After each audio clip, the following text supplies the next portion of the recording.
Shalom mes chers amis, j'espère que vous allez bien. On va parler tout de suite du Inyan de la Tefila, l'importance de la prière. Cette arme qu'Akadosh Baruch Hu nous a donnée entre les mains et avec laquelle on peut briser toutes les xérotes, même les choses qu'Akadosh Baruch Hu a décrétées. Si on use de cette Tefila, on a vu même avec Moshe Rabbeinu dans Va'et Hanan, où Moshe Rabbeinu était sur le point de rentrer en Eretz Israël, Akadosh Baruch Hu lui a demandé d'arrêter de prier, tellement la prière de Moshe avait traversé tous les cieux et il était sur le point d'obtenir de rentrer en Eretz Israël, malgré la xéra d'Akadosh Baruch Hu. Le Inyan de la Tfila, c'est vraiment se coller à Akadosh Baruch Hu. Il est dabek bekucha ve'lechu shrinte, pour obtenir de lui vraiment qu'il accède à nos demandes, même s'il a décidé autrement, souvent par la force de la Tfila. C'est vrai qu'Akadosh Baruch Hu, il est maître de ses décisions, mais Akadosh Baruch Hu a donné pour principe que quand on use de cette Tefila, eh bien on arrive à obtenir des choses, même qui viachol à l'encontre de ce qu'il a voulu lui au départ et au préalable. C'est l'histoire de Rabbi Yosef Yoel Kahan, qui est le petit-fils de Rabbi Aaron Rata.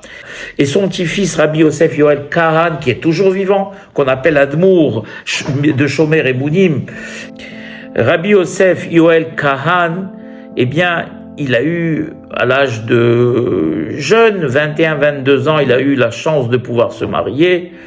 Et donc, il a commencé sa vie de jeune marié. Et au bout d'1 an, 2 ans, 3 ans, 4 ans, 5 ans, pas d'enfant, il a commencé à s'inquiéter. 6 ans, il voyait qu'il n'y avait pas d'enfant. La 7e année, alors il décide d'aller consulter. Mais un tzaddik ne va pas consulter un docteur, il a été consulté le kabbaliste de l'époque, le plus grand tzaddik, qui était considéré comme le Baba Salé de l'époque, avant que Baba Salé arrive, Rabbi Mordechai Sharabi.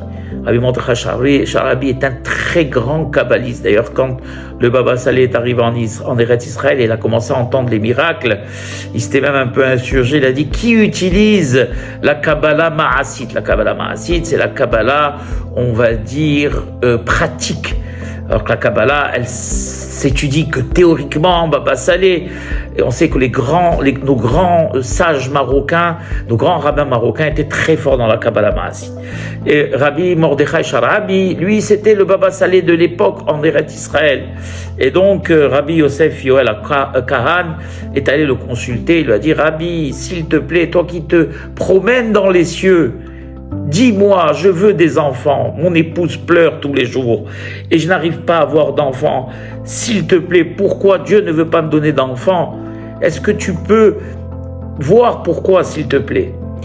Et Rabbi Mordechai baisse la tête, il la relève et il le regarde et lui dit, mon fils, tu ne pourras pas avoir d'enfants. Tu ne pourras jamais avoir d'enfants. Pour la bonne raison que dans ta vie antérieure, ton Gilgul Kodem, eh bien, tu as eu déjà 12 enfants et donc tu as fait déjà la mitzvah.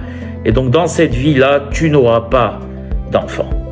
Alors bien sûr, le pauvre Rabbi Yosef Yoel, il a été glacé. Rabbi Mordechai Sharabi, quand il dit quelque chose, ben c'est une xéra, c'est terminé. Qu'est-ce qu'on va pouvoir dire?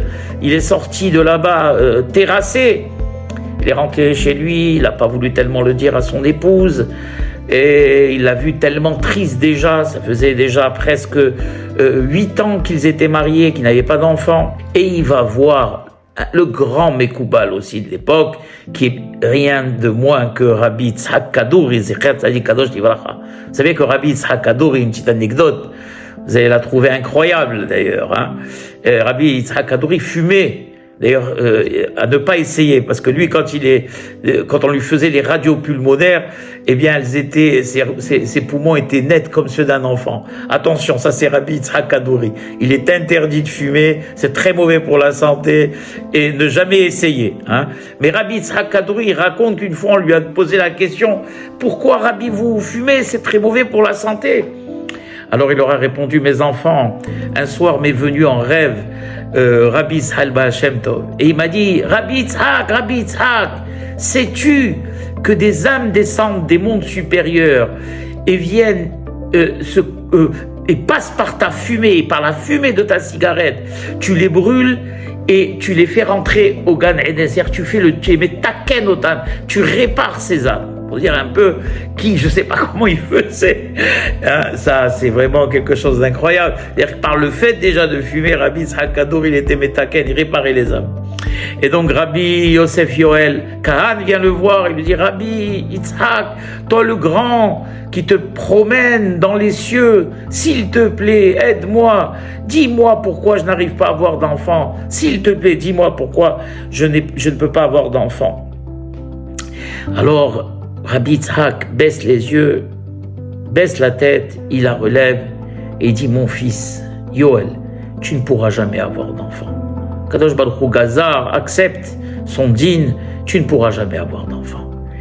Et alors, comme la première fois, il est ressorti abattu de chez le Rav Kadouri, il rentre chez lui à la maison, et là, cette fois-ci, il est obligé de parler à sa femme, et donc il lui sort tous les livres de Moussard, dans lesquels il va essayer de la consoler.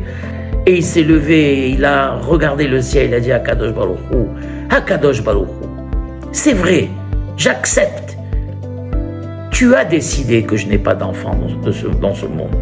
Et par la bouche de tes tzadikim, tu as aussi énoncé la chose.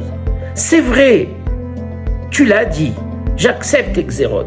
Mais également, n'as-tu pas dit Kolman dishtadel beoraita, atamevatel Exerot? N'as-tu pas dit que celui qui est assidu dans l'étude de ta Torah, qui est assidu dans les mitzvot, qui est assidu dans la proximité avec toi, peut briser et annuler toutes les xérotes et casser toutes les barrières? Casse les barrières, car je n'abandonnerai pas. Et donc, Rabbi Yoel, il sort de chez lui et il prend l'autobus et il décide d'aller sur le tombeau de Rachel Imenu, qui est, comme tout le monde le sait, enterré à Bethléem.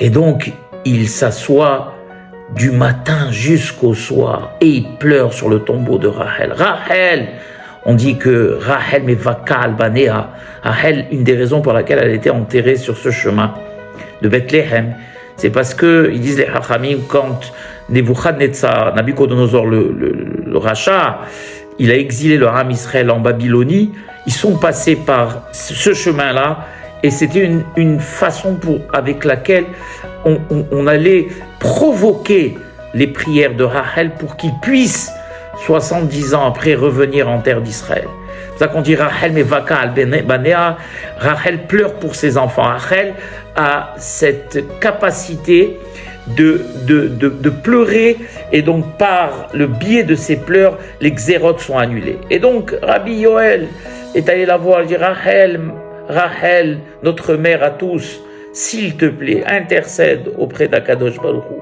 pour que mon épouse, pas pour moi, mais pour cette tzadéket, qu'elle puisse avoir des enfants. Et tous les jours, et tenez-vous bien, tous les jours, pendant 12 ans, non, 13 ans, non, 15 ans, non, 20 ans, non, 25 ans, non, 30 ans, non. Écoutez bien, Rabota, et vous pouvez vérifier, 34 ans après, Rabbi Yosef Yoel Kahan a eu 2 jumelles, 2 magnifiques jumelles. Je crois qu'elles ont 7 ans aujourd'hui. Et tout ça est vérifiable. C'est-à-dire qu'il n'a pas abandonné, et après 34 ans de mariage, et 34 ans de pleurs, et 34 ans de téphilotes, il faut être quelqu'un béhémet qui est ma'amin dans Akadosh Baruch Hu. Combien de personnes, après avoir entendu Rabbi Mordechai Sharabi ou Rabbi Yitzhak Kadouri, ou imaginez, le Baba Saleh venant vous dire « Vous n'aurez pas ça, ou vous ne pourrez pas faire ça », c'est terminé. Qu'est-ce qu'on a ajouté? Malgré tout, ce tzaddik a continué à s'acharner, Kivyachol, sur les prières, et à prier à Kadosh Baruch Hu, et à suivre ce qu'Akadosh Baruch Hu a dit « Kol man dishtadel beoraita » eh bien, Hakadosh Baruch Hu, il est mevatel et kol hagzerot. Comme il est marqué, Filu herev hadam munahat al tzavaro al yityaesh min hapurhanut. Une personne, même si elle a l'épée Béhémet qui est collée à son cou, à sa nuque, ne doit jamais se décourager et continuer à prier à Kadosh Baruch Hu, car la force de la tefila est incalculable, Rabotai. Elle est incommensurable. Elle a la force de bouleverser les mondes supérieurs et de faire qu'Akadosh Baruch Hu, même quand il a décidé d'une chose, eh bien, il peut également décider de l'annuler, comme c'est le cas pour le tzaddik Rabbi Yosef Yoel HaKohen. Voilà, mes chers amis, j'espère que cette histoire vous a fait comprendre un petit peu, comment dire, al-kaf hamazleg, l'importance de la tfila, et que vous l'userez sans modération pour obtenir d'Akadosh Baruch Hu tout ce dont vous avez besoin. Baruch Adonai Le'olam, Amen ve Amen.